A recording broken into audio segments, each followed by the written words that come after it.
Hello बच्चों। यहां लिखा है pan of mass 1.5 kg and the block of mass 3 kg are connected to each other by light inextensible string passing over a light pulley as shown in the figure. Initially the block is resting on the floor.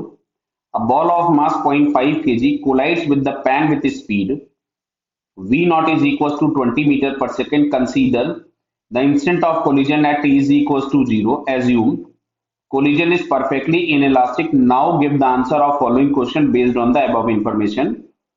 तो पूछा गया find the time t eight which block strikes the floor first time. अब होगा क्या, जैसे ही collision होगा ये block ऊपर जाना चालू कर देगा और ये पैन और ये दोनों सिस्टम नीचे आएगा। कितने से नीचे आएगा तो देखिए, अगर मैं इनिशियल मोमेंटम लिखूं तो इस एम नॉट वी नॉट बराबर है, और अगर हम लोग बाद में देखेंगे तो बाद में हम लोगों को क्या दिखाई देगा कि ये जो पैन है प्लस ये जो ब्लॉक है सबकी स्पीड सेम हो जाएगी। तो यहां से हम लोग लिख सकते थे M naught plus small M plus capital M into we.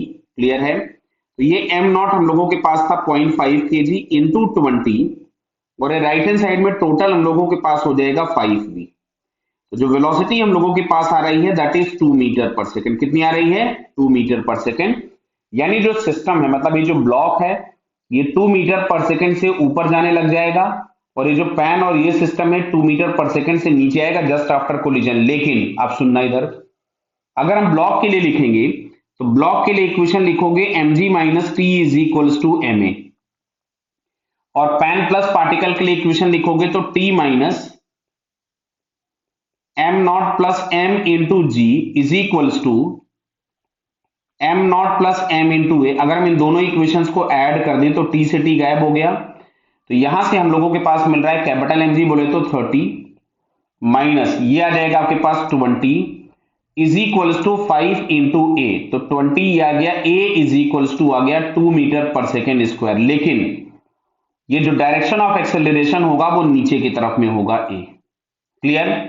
अब इसको वेलोसिटी हमने दी है 2 मीटर पर सेकेंड ऊपर और एक्सेलरेशन नीचे, और तुमसे बोला गया है वापस फ्लोर पे आना है। तो मैं इनिशियल वेलोसिटी के नाम पे लिख देता हूं 2 मीटर पर सेकेंड, एक्सेलरेशन के नाम पे हम लोग लिख देते हैं माइनस ऑफ 2 मीटर पर सेकेंड स्क्वायर।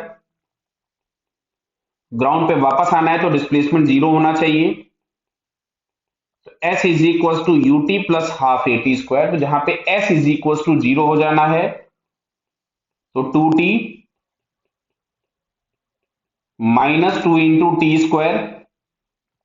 तो यहां से हम लोगों के पास आ रहा है t square is equal to 2 times t. तो एक तो t बराबर 0 है क्योंकि हमने s बराबर 0 लिया था, और दूसरा टाइम आ रहा है t बराबर 2 सेकेंड। मतलब 2 सेकेंड के बाद ये जो ब्लॉक होगा वापस फ्लोर पे आ जाएगा, जो कि हमको सेकेंड ऑप्शन में दिया हुआ है। तो it's second answer is correct. Clear है बेटा? Okay, all the best.